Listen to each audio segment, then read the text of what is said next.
Good morning everybody. Last class we completed the chapter 7. So today we are going to see about the new chapter environmental issues of unit 9. Isn't it? Plant ecology le நம்ம வந்து ecosystem பார்த்தோம். அதுக்கு முன்னாடி வந்து so last classல வந்து ecosystem பார்த்தோம். First chapter principles of ecology பார்த்தோம். Now we are going to see about the environmental issues. Environmental issues அப்படினக்குள்ள after reading the ecosystem we should came to conclude what is ecosystem. Environment na enna adla irukக்கூடிய biotic matters, abiotic matters, how it will be interdepending each other அப்படின்ற ஒரு ஜென்ரலாக ஒரு நம்மளுக்கு ஒரு idea இருக்குது இல்லையா. So இப்போ வந்து இந்த சாப்டரில் நம்ம என்ன பார்க்க போகிறோம், என்விரான்மெண்டல் இஷ்யூஸில் என்ன அப்படின்னா, if there is imbalance in the ecosystem, நம்மளுக்கு தெரியும் இல்லையா, each trophic level will be dependent on the energy is transferred from one trophic level to another trophic level. So each will be depending upon other organisms for their survival. If there is any changes, if there is any problem in any ecosystem or any trophic level, what will happen? The environmental will be collapsed. That ecosystem will be collapsed. So many ecosystem join together to produce the environmental conditions இல்லையா. So இப்போ வந்து இந்த ஈகோசிஸ்டமில் environmental issues அப்படின்னாக்குள்ளார ஏதாவது what are the abnormalities will be occurring due to the environmental issues. அதாவது இப்போ நம்மளுக்கு வந்து டெம்பரேச்சர் ஹை ஆச்சு அப்படின்னா நம்மளுக்கு என்ன ஆகும், க்ரீன் ஹவுஸ் எஃபெக்ட், அதாவது இந்த டெம்பரேச்சர் அதிக அளவில் க்ரீன் ஹவுஸ் எஃபெக்ட் அப்படின்னாக்குள்ளார குளோபல் வார்மிங் இருக்கும். அதே மாதிரி ஃபாரஸ்ட் ஈகோசிஸ்டம் இருக்குது, அதில் வந்து எல்லாமே டீஃபாரஸ்டேஷன் இருக்கும் பொழுது ரெயின்ஃபால் வந்து நம்மளுக்கு சரியாக கிடைக்காது இல்லையா. அதே மாதிரி அஃபாரஸ்டேஷன், டிஃபாரஸ்டேஷன், கன்சர்வேஷன் இதெல்லாமே வந்து இந்த லெசன்ஸில் நம்ம படிக்க போகிறோம். ஓகேவா. ஸோ அப்போ நம்மளுக்கு வந்து இதில் அதன் மூலமாக நம்ம என்ன தெரிஞ்சுக்கலாம் அப்படின்னா, அதாவது what is the importance of growing more plants அப்படின்றத தெரிஞ்சுக்கலாம். அதாவது most probably the entire world is depending on plants for their survival, isn't it? If there is no plant, nothing will be happen in the environmental as well as anything, isn't it? So அதை பிளான்ஸை வந்து grow பண்ணுறதோட importance என்ன அப்படின்றதையும், டீஃபாரஸ்டேஷன்னா என்ன, அஃபாரஸ்டேஷன்னா என்ன அப்படின்றதை பற்றி தான் இந்த லெசன்ஸில் படிக்க போகிறோம், என்விரான்மெண்டல் இஷ்யூஸ். ஸோ இப்போ வந்து என்விரான்மெண்டல் இஷ்யூ அப்படின்னா கூட டோட்டலாக நம்ம என்ன பார்க்க போகிறோம் அப்படின்னா, எதெல்லாம் வந்து என்விரான்மெண்டல் இஷ்யூவாக இருக்கும்.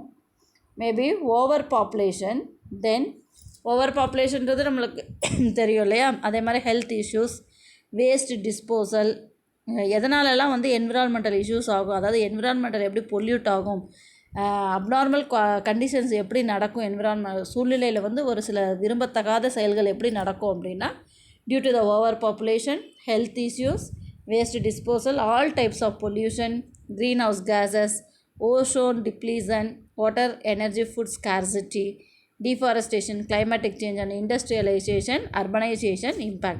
So due to these factors the environmental issues may be affected unwantedly. Okay, so அதுதான் வந்து இதை பார்க்க போகிறோம். So the environmental issues are problems and harmful effects created by, இது எல்லாமே யாருனால் நடக்கக்கூடியது, created by humans unmindful activity and over utilization of valuable resources obtained from the nature. So இது எல்லாமே நடக்கக்கூடியது என்னென்ன, நம்ம ஹியூமன் பீயிங்ஸோட அவேர்னஸ் இல்லாதனால மேபி அப்படி சொல்லலாம் இல்லையா. ஸோ இப்போ வந்து என்விரான்மெண்ட் பொல்யூஷன் ஆகுது அப்படின்னா அவேர்னஸ் நம்மக்கிட்ட சரியான அவேர்னஸ் இல்லாதனால, அதே மாதிரி அதிக அளவு அந்த இயற்கை வளங்களை பயன்படுத்துவதாலேயும் இதெல்லாம் நடக்கக்கூடியதாக இருக்கும். ஓகேவா.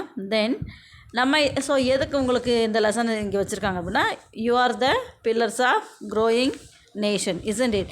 So you students, you must know the value of the environmental issues and you should handle it in proper manner and you should guide your elders or maybe your youngers or in your forthcoming generations. So that should be very helpful for the environment issues இல்லையா. So அதுக்காக தான் உங்களுக்கு இந்த மாதிரி lessons எல்லாம் வந்து include பண்ணியிருக்காங்க. So first வந்து என்ன என்விரான்மெண்டல் இஷ்யூவில் ஃபஸ்ட்டு என்ன நம்மளுக்கு கொடுத்துருக்காங்க அப்படின்னா, greenhouse effect and global warming. இது எல்லாமே வந்து ஒரு ஜென்ரல் டாபிக் தான். க்ரீன் ஹவுஸ் எஃபெக்ட் அப்படின்னாவே நம்மளுக்கு என்ன தெரியும், எதனால் greenhouse effect, green house gases அப்படின்றத சொல்லுவோம், கார்பன் டை ஆக்சைடு. ஸோ அப்போ குளோபல் வார்மிங் அப்படி புவி வெப்பமயமாதல் அப்படின்றது வந்து இப்போ லேட்டஸ்ட்டாக வந்து இருக்கக்கூடிய மிகப்பெரிய ப்ராப்ளம் இல்லையா. ஸோ எதனால் வந்து நம்மளோட அந்த குளோபல் வார்மிங் ஏற்படுது அப்படின்னா, அதிக அளவு emission of carbon dioxide and harmful gases into the atmosphere, isn't it? As well as the climatic changes. Why the climate has been changed? So cutting of trees இல்லையா. So proper rainfall இல்லை அப்படின்னா ஆட்டோமேட்டிக்காக climatic change ஆகும். So due to these and all the greenhouse effect and global warming ஏற்படுது இல்லையா. Greenhouse effect அப்படின்றது is a process by which radiant heat from the sun is captured by gases in the atmosphere that increase the temperature of the earth ultimately. So எது வந்து green house effect and global warming அப்படின்னு புவி வெப்பமயமாதல் அப்படின்ற என்னென்னா அந்த heat இருக்கு இல்லையா, சன்லேருந்து வரக்கூடிய அந்த ரேடியேஷன்ஸை வந்து என்விரான்மெண்ட்டில் இருக்கக்கூடிய கேஸஸ் வந்து கேப்சர் பண்ணும் பொழுது என்ன ஆகும், ஆட்டோமேட்டிக்காக என்விரான்மெண்ட்டோட டெம்பரேச்சர் இன்க்ரீஸ் ஆகக்கூடியது, அதை தான் வந்து குளோபல் வார்மிங் அப்படின்னு சொல்கிறோம். ஸோ அந்த மாதிரியான எந்த கேஸஸ் வந்து ஹீட்டை வந்து கேப்சர் பண்ணுறதோ அதெல்லாமே வந்து என்னது க்ரீன் ஹவுஸ் கேஸஸ் அப்படின்றோம். ஸோ அந்த மாதிரி க்ரீன் ஹவுஸ் கேஸஸ் அப்படின்ற எதெல்லாம் சொல்கிறோம் அப்படின்னா carbon dioxide, methane, nitrous oxide and variety of manufacturing chemicals like chlorofluorocarbon. So carbon dioxide அப்படின்றக்குள்ளார எப்படி வந்து கார்பன் டை ஆக்சைடு அதிகளவு எமிஷன் ஆகுது, நம்ம லோயர் கிளாஸ்லலாம் படிச்சிருப்போம் இல்லையா, burning of fossil fuels which release carbon dioxide and methane. அதே மாதிரி அக்ரிகல்ச்சர்லையோ waste of agriculture product and animal husbandry practices. அதே மாதிரி எலக்ட்ரிக்கல் கேட்ஜெட்ஸ். இப்போ நிறைய பாப்புலேஷன் இன்க்ரீஸ் ஆகும் பொழுது நம்ம வந்து என்ன பண்ணுறோம், suffocate we are leading the suffocated life. Each and every house we have a refrigerator and air conditions, isn't it? So emission of that carbon, chlorofluorocarbon. So emission of chlorofluorocarbon that will be increase the temperature of the environment. Then the fertilizers used in the agriculture which release nitrous oxide இல்லையா. So அதே மாதிரி நம்ம chemical ஃபர்டிலைசர்ஸை use பண்ணுறோம் இல்லையா, அந்த மாதிரி chemical fertilisers use பண்ணும்பொழுது அது வந்து என்ன பண்ணும் அப்படின்னா that release is nitrous oxide, that will be the one gases of global warming. Then the emissions from automobiles. So நம்ம ஆட்டோமொபைல்ஸ் வந்து நிறைய யூஸ் பண்ணுறோம். இப்போ ஒரு வீட்டில் இருக்கிறோம் அப்படின்னா நம்ம டூ வீலர் எல்லாமே வச்சுருக்கிறோம், ஒவ்வொருத்தர் each and every one has an separate two wheelers. So அந்த மாதிரி பாப்புலேஷன் இன்க்ரீஸ் ஆக நம்மளோட லைஃப் ஸ்டைல் மாடுலேஷன்ஸ் ஆக நம்ம என்ன பண்ணுறோம், we are using more harmful which is giving harmful to the environment, அதை தான் யூஸ் பண்ணிகிட்ருக்கோம். ஸோ தீஸ் ஆர் த இதெல்லாம் வந்து human activities lead to produce the green house cases இல்லையா. ஸோ இந்த மாதிரி நம்ம அதிக அளவு பயன்படுத்தும் பொழுது ஆட்டோமேட்டிக்காக என்விரான்மெண்டல் வந்து என்ன ஆகும், டெம்பரேச்சர் இன்க்ரீஸ் ஆகும் பொழுது குளோபல் வார்மிங் ஏற்படும். ஓகேவா. ஸோ இந்த க்ரீன் ஹவுஸ் கேஸஸ் அப்படி increase green house gases lead to irreversible changes. அதாவது இது வந்து என்னது irreversible changes in major ecosystem and climatic pattern. So இப்போ வந்து அதுக்கு ஒரு எக்ஸாம்பிள் கொடுத்துருக்காங்க பாருங்கள். கோரல் இருக்கு இல்லையா, கோரல் ரீஃப்ஸ் அப்படின்றது கோரல் ecosystem is affected by increase in temperature, especially coral bleaching observed in Gulf of Mannar. இந்த மன்னார் வளைகுடா அப்படின்ற தமிழ்நாட்டில் மன்னார் வளைகுடாவில் வந்து இந்த கோரல் ப்ளீச்சிங் கோரல் அப்படின்றது வந்து அதிகளவு விளையக்கூடிய பவளங்கள் இருக்கு இல்லையா, பவளப்பாறை வந்து அதிக அளவில் இருக்கும். அந்த பவளப்பாறை என்ன ஆகுது அப்படின்னா இப்போ இருக்கக்கூடிய அதிக அளவு டெம்பரேச்சர் இன்க்ரீஸ் ஆக சுத்தமாக வந்து என்ன ஆயிடுச்சு, அது வந்து அழிஞ்சு போயிடுச்சு அப்படின்னு சொல்கிறாங்க. ஓகேவா. தென் human activities lead to the produce the greenhouse effect. இப்போ சொன்னோம் இல்லையா, இது வந்து ஒரு 2 mark question. Then the increase in mean global temperature due to increased concentration of greenhouse gases is called global warming. So increasing temperatures அப்படின்னக்குள்ளார என்ன அப்படின்னா global warming, புவி வெப்பமயமாதல் அப்படின்னா என்ன, அந்த concentration of green house gases வந்து அதிக அளவில், அதாவது emission of carbon dioxide and other harmful gases into the atmosphere, increasing the temperature level in the atmosphere. So that is called global warming. Then one of the reason for this is இதுக்கெல்லாம் என்ன காரணம், over population which creates growing need for food, fiber and fuel and considered to be the major cause of global warming. Main reason for the global warming is over populations. இப்போ 4 பேர் இருக்கிற இடத்துல 40 பேர் இருக்கிறாங்க அப்படின்னா அவங்களோட எல்லா தேவைகளுமே அதிக அளவாகும். அதேமாதிரி அவங்களோட யூசேஜஸ் ஜாஸ்தியாக இருக்கும். எல்லாமே வந்து இன்க்ரீஸ் ஆகும் பொழுது ஆட்டோமேட்டிக்காக emissions also will be increased. So due to the over populations. So உங்களுக்கு இந்த டூயினோவில் கொடுத்துருக்காங்க பாரு, clouds and dust particles can also produce greenhouse effect. That is why clouds, dust and humid nights are warmer than clear dust free dry nights. அதாவது அந்த dust particles இருக்குல்லையா, அந்த மேகங்கள் நடுவில் இருக்கக்கூடிய அந்த டஸ்ட்டு பார்ட்டிகல்ஸுமே வந்து என்ன பண்ணும், க்ரீன் ஹவுஸ் எஃபெக்டை வந்து ஏற்படுத்தும் அப்படின்றாங்க. அதனால தான் என்ன இருக்குது, நம்மளுக்கு வந்து இந்த ஈரப்பதமான நைட் நேரத்துலையோ அல்லது க்ளவுட்ஸில் டஸ்ட் அண்ட் ஹியூமிட் நைட்ஸ் வந்து வார்மர் தென் clear dust free try nights. அதாவது டஸ்ட்டு பார்ட்டிகல்ஸ் அதிகமாக இருக்கும் பொழுது அதோட டெம்பரேச்சர் ஜாஸ்தியாகவும் அந்த டஸ்ட் பார்ட்டிகல்ஸ் அந்த ஹியூமிடு அல்லாத அந்த க்ளவுட்ஸ் எல்லாம் இல்லாதப்ப என்ன ஆகும், அதோட டென்சிட்டி வந்து அதாவது டெம்பரேச்சரோட லெவல் வந்து கம்மியாக இருக்கும் அப்படின்னு சொல்கிறாங்க. ஓகேவா? இதான் இந்த குளோபல் வார்மிங்னால என்னென்ன எஃபெக்ட் ஆகும், what is the effects of global warming, இது எல்லாமே லோயர் கிளாஸில் நீங்கள் படித்தது தான், ஜஸ்ட்டு வந்து ரொம்ப ஈஸியான lesson. What is the effect of global warming? So rise in global temperature which causes sea levels to rise as polar ice caps and glaciers begin to melt, causing submergence of many coastal cities in many parts of the world. So அதிகளவு புவி வெப்பமடைய என்ன ஆகும் அப்படின்னா பனிப்பாறைகளெல்லாம் உருவாகும். Glaciers அப்படின்றது நம்ம moving ice rocks are called glaciers, isn't it? அதே மாதிரி ஐஸ் கேப் அப்படின்னக்குள்ள உயரமான மலைகள் மேலே இருக்கக்கூடிய அந்த துருவ பகுதிகளில் இருக்கக்கூடிய பனிகள் எல்லாம் உருகி வந்து என்னாகும், கடலில் வந்து சேரும். அந்த மாதிரி உருகி கடலில் வந்து நீராக சேரும் பொழுது என்னாகும், கடல் மட்டம் வந்து ஆட்டோமேட்டிக்காக இன்க்ரீஸ் ஆகும். ஸோ நம்ம இப்போ இருக்கக்கூடிய கண்டிஷன்ஸே வந்து ரொம்ப அதிகரிச்சுக்கிட்டே வந்தது அப்படின்னா இன் ஃப்யூச்சரில் வந்து ஒரு சில காண்டினென்ட்டே இல்லாமல் போயிடும் அப்படின்னு ரொம்ப அது சர்ச்சைக்குள்ளே ஒரு கொஞ்ச நாளைக்கு முன்னாடியெல்லாம் போயிட்டு இருந்தது இல்லையா? ஸோ இப்போ each and everyday we have facing the so many problems. So nowadays they are not bothering about the global warming effects, isn't it? So அப்போ என்ன ஆகும் அப்படின்னா கிளேசியர்ஸ் எல்லாமே மெல்ட் ஆகி கடலில் சேரும் பொழுது அந்த கோஸ்டலில் இருக்கக்கூடிய அந்த கடற்கரை ஓரங்களில் உள்ளது அந்த அந்த பகுதியில் இருக்கக்கூடிய சிட்டிஸ் எல்லாம் வந்து அழிஞ்சு போகிறதுக்கான வாய்ப்புகள் இருக்குது. தென் there will be a drastic change in weather patterns bringing more floods and droughts in some areas.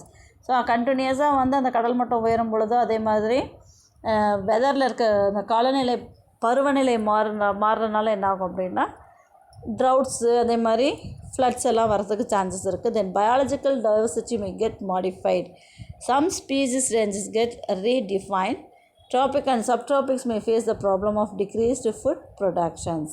So biological diversity, so நார்மலாக ஈகோசிஸ்டம் வந்து இம்பேலன்ஸ் ஆச்சு அப்படின்னாவே டோட்டல் பயாலஜிக்கல் டைவர்சிட்டியே வந்து என்ன ஆகும், மாறிடும். அதே மாதிரி ட்ராபிக்கல் அண்ட் சப்ட்ராபிக்கல் லெவலில் இருக்கக்கூடிய அந்த ப்ரொடியூசர்ஸ் எல்லாமே வந்து என்ன பண்ணும், டிக்ரீஸ்டு ஃபுட் ப்ரொடக்ஷன். அப்போ என்ன அங்கே இருக்கக்கூடிய தாவரங்கள் அழிஞ்சு போச்சு அப்படின்னா அந்த basic level of food pyramid or food chain will be destroyed அப்படின்னா என்ன ஆகும், அந்த total ecosystems will be spoiled. So these are the effects of global warming.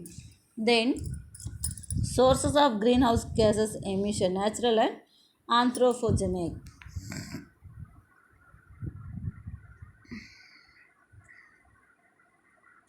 Carbon dioxide அப்படின்னாக்குள்ளார கார்பன் டை ஆக்சைடு நம்மளுக்கு எங்கேருந்து கிடைக்கக்கூடியது? So we are exhaling carbon dioxide. So population increase ஆக நம்ம we are exhaling carbon dioxide as well as coal-based power plants by the burning of fossil fuels for electricity generations.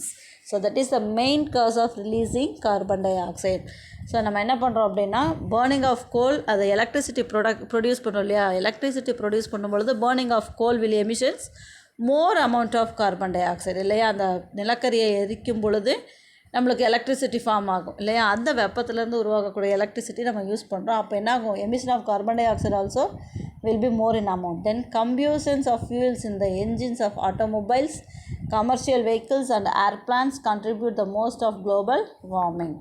So நம்ம two வீலரோ இல்லை ஆட்டோமொபைல்ஸோ இல்லை ஃபேக்ட்ரிஸில் இருந்தோ வந்து அந்த machines வந்து engines இதிலேருந்து வெளியேறக்கூடிய carbon dioxide. Then agricultural practices like stubble burning result in emission of carbon dioxide. Agricultural practices like stubble burning results in emission of carbon dioxide அப்படின்னாக்குள்ள ஒரு சில இடத்துல வந்து என்ன பண்ணுவாங்க, அந்த பயிர்களெல்லாம் வந்து உரமாக்கிறதுக்கு, அதாவது அந்த பயிர் செஞ்ச பிறகு எரிப்பாங்க. அதே மாதிரி வேஸ்ட் மெட்டீரியல்ஸ் எல்லாம் வந்து பர்ன் பண்ணுவாங்க. பர்னிங் ஆஃப் வேஸ்ட் மெட்டீரியல்ஸே வந்து it will be emission the carbon dioxide. Then natural from organic matter, volcanoes, warm oceans and sediments. So நேச்சுரலாகவே வந்து ஆர்கானிக் மேட்டரில் இருந்தோம், அதே மாதிரி volcanoes, warms, oceans and sediment எல்லாமே வந்து it emitting the carbon dioxide. So this is the source of green house of carbon dioxide. Next வந்து methane அப்படின்றது, methane is the 20 times as effective as carbon di oxide at trapping heat in atmosphere. அதாவது carbon dioxide எப்படி வந்து ஹீட்டை drop பண்ணுதோ அதை விட 20 times வந்து என்ன இருக்கும், மீத்தேன் வந்து சன்லைட், அதாவது அட்மாஸ்பியரில் இருக்கக்கூடிய ஹீட்டை ட்ராப் பண்ணக்கூடியதாக இருக்கும். It sources are attributed paddy cultivations, cattle rearing, bacteria, in water bodies, fossil fuel productions, ozone, non-wetland soils and forests and wildfires. So its sources are attributed paddy cultivation அப்போ உள்ளது, cattle rearing, அதே மாதிரி bacteria. கேட்டில் rearing அப்படின்னாக்குள்ள என்னது, அந்த சாண எரிவாயுன்னு சொல்கிறாங்களே, அதுலேருந்து என்ன, சாணத்துலேருந்து வெளிவரக்கூடிய கேஸ் வந்து மோஸ்ட்லி மீத்தேனாக தான் இருக்கும். ஸோ அப்போ கேட்டில் ரியரிங் பண்ணும்போது என்ன ஆகும், அதிக அளவு மீத்தேன் ப்ரொடியூஸ் ஆகும். Then bacteria and water bodies, fossil fuel ப்ரொடக்ஷன்லையோ அல்லது ஓசோன், நான் வெட்லேண்ட் சாயில்ஸ்லையோ வந்து ப்ரொடியூஸ் பண்ணக்கூடிய கேஸ் என்னவாக இருக்கும், மீத்தேன். அதுக்கு என்ன கெப்பாசிட்டி அப்படின்னா, it will be trapping the temperature heat in the 20 times more than the carbon dioxide. Next வந்து nitrous oxide. Nitrous oxide அப்படின்றது என்னது, it is naturally produced in ozones from biological sources of soil and water due to the microbial actions and rainforest. அதாவது இது வந்து ஓஷனில் இருக்கு இல்லையா, கடற்கரையில் இருக்கக்கூடிய biological sources of soil and water. Microbial action அப்படின்னக்குள்ள என்னது, அதாவது மைக்ரோப்ஸ் இருக்கு இல்லையா, அந்த மைக்ரோப்ஸ் வந்து அங்கே இருக்கக்கூடிய வாட்டர்லேயும் சாயில்லையும் வந்து சம் பயாலஜிக்கல் ஆக்டிவிட்டீஸ் அப்படின்னாக்குள்ள சம் மெட்டபாலிக் ஆக்டிவிட்டி நடக்கும்பொழுது என்னாகும், நேச்சுரலாகவே நைட்ரஸ் ஆக்சைடு வந்து ப்ரொடியூஸ் ஆகும். Then man-made sources include nylon and nitric acid production, use of fertilizers in agriculture, manure cars with catalytic converter and burning of organic matter. So இது வந்து நேச்சுரலாக உருவாக்கக்கூடியது வந்து due to the microbial actions of oceans. அதே மாதிரி man-made நம்ம எப்படி அதை உருவாக்குறோம் அப்படின்னா, இந்த ஃபேக்ட்ரிஸ்லாம் இருக்குல்ல, நைலான் நைட்ரிக் ஆசிட் ப்ரொடக்ஷன் ஃபேக்ட்ரியிலேருந்து நைட்ரஸ் ஆக்சைடு உருவாகும். அதே மாதிரி use of fertiliser in agriculture, நம்ம யூஸ் பண்ணுற chemical fertilisers mostly it will be emitting the nitrous oxide as well as manures. ஓகேவா? So these are the sources of green house gases emissions. Then global warming effects of plant. இந்த பிளான்ஸில் வந்து global வார்மிங்னால என்னென்ன effect ஏற்படுது அப்படின்னா, low agricultural productivity in tropics, frequent heat waves, weeds, pests, fungi need warmer temperature, increase of vectors and epidemics, strong storms and intense flood damage, water crisis and decreased irrigation, change in flowering seasons and pollinators, change in species distributional ranges, species extinctions. So global வார்மிங்னால நம்மளுக்கு வந்து பிளான்ஸில் மட்டும் என்ன நடக்கும் அப்படின்னா, ஆக்சுவலாகவே வந்து என்ன, அதிக அளவு பூமி வெப்பமடையும் பொழுது நம்மளுக்கே தெரியும் இல்லையா, ஃபோட்டோசிந்தசிஸ் நடக்கணும் அப்படின்னா ஒரு குறிப்பிட்ட டெம்பரேச்சர் இருக்கணும். அதே மாதிரி ஃப்ளாரிங் ஆஃப் த பிளான்ட், அந்த அந்த அந்த நிகழ்ச்சிக்கும் வந்து என்ன இருக்கும், ஒரு குறிப்பிட்ட டெம்பரேச்சர் இருக்கணும். அதே மாதிரி சீட் ஜெர்மினேஷன் எல்லாத்துக்குமே வந்து ஒரு ப்ராப்பர் டெம்பரேச்சர் இருக்கும். சப்போஸ் அந்த டெம்பரேச்சர் வந்து அதிகளவு இன்க்ரீஸ் ஆகும் பொழுது என்ன ஆகும் அப்படின்னா, இந்த total productivity will be failed, as well as it will be change in the flowering season and pollinators. Pollinations நடக்கும். ஃப்ளாரிங் சீசன் சேஞ்ச் ஆச்சு அப்படின்னாவே பாலினேஷன்ஸ் வந்து என்ன ஆகாது, நடக்காது இல்லையா. ஸோ நம்ம டீட்டெயிலாக நம்மளுக்கு தெரியும் what is pollination, what is fertilisation, how the flowers are used in the pollination and fertilisation எல்லாமே இல்லையா. சப்போஸ் இந்த சீசனுக்கு வந்து கரெக்டாக ஃப்ளாரிங் ப்ராசஸ் நடக்கலை அப்படின்னுக்குள்ளார total pollination and fertilisations everything will be changed. அதே மாதிரி ஸ்பீசிஸ் டிஸ்ட்ரிபியூஷன் அப்படின்னக்குள்ளார ஃபெர்டிலைசேஷன் ப்ராப்பராக நடந்தால் தான் என்ன ஆகும், dispersal of seeds will be in proper manner. So அந்த மாதிரி டிஸ்ட்ரிபியூஷன் நடக்காத பொழுது ஒரு particular species will be extinction ஆகிடும், அதாவது அழிஞ்சு போகிறதுக்கான வாய்ப்புகள் இருக்குது. அதே மாதிரி increase of vectors and epidemics, then strong storms of intense flood damage. அதே மாதிரி குளோபல் வார்மிங்னால் என்ன ஆகும், அதிகளவு காற்று அடிக்கும். அதே மாதிரி ஃப்ளட்ஸ் அதிகமாக இருந்தாலும் பயிர்கள் சேதமாகும். தென் வெக்டார்ஸ் அண்ட் எபிடெமிக்ஸ் அப்படின்னாக்குள்ளார இன்க்ரீஸ், அந்த பூச்சிகள் வந்து அதிக அளவில் உருவாகிறதுக்கு காரணமாக இருக்கும். ஓகேவா? So these are the effects on plants through by the global warming. Next வந்து strategies to deal with the global warming. So இதுக்கு என்ன பண்ணணும், இந்த குளோபல் வார்மிங் அதாவது புவி வெப்பமயமாதலை வந்து எப்படி தடுக்கலாம் அப்படின்னா, increasing the vegetation cover, grow more trees. No other way, we should plant more trees. vegetation cover அதாவது பூமிக்கு மேலே வந்து அதிக அளவு நிறைய தாவரங்களை வளர்த்துடலாம். அதே மாதிரி reducing the use of fossil fuels and green house gases. Fossil ஃபியூலை யூஸ் பண்ணுறதையும் க்ரீன் ஹவுஸ் கேஸஸ் யூஸ் பண்ணுறதையும் அதிக அளவு ரெடியூஸ் பண்ணணும். Then developing alternative renewable sources of energy. Renewable sources அப்படின்னு நான் ரினியூவபிள் சோர்ஸஸ் தான் வந்து இந்த ஃபாசில் ஃபியூல்னு சொல்கிறோம் இல்லையா. ஸோ அதுக்கு பதிலாக என்ன பண்ணணும், ரினியூவபிள் சோர்ஸஸை வந்து யூஸ் பண்ணணும். Then minimising uses of nitrogenous fertilisers and aerosols. So அந்த நைட்ரோஜினஸ் ஃபெர்டிலைசர்ஸை யூஸ் பண்ணுறதுக்கு பதிலாக என்ன பண்ணலாம், நம்ம பயோ ஃபெர்டிலைசர்ஸ், பயோ பெஸ்டிசைட்ஸை யூஸ் பண்ணலாம். So this is the only way to avoid the global warming. Okay.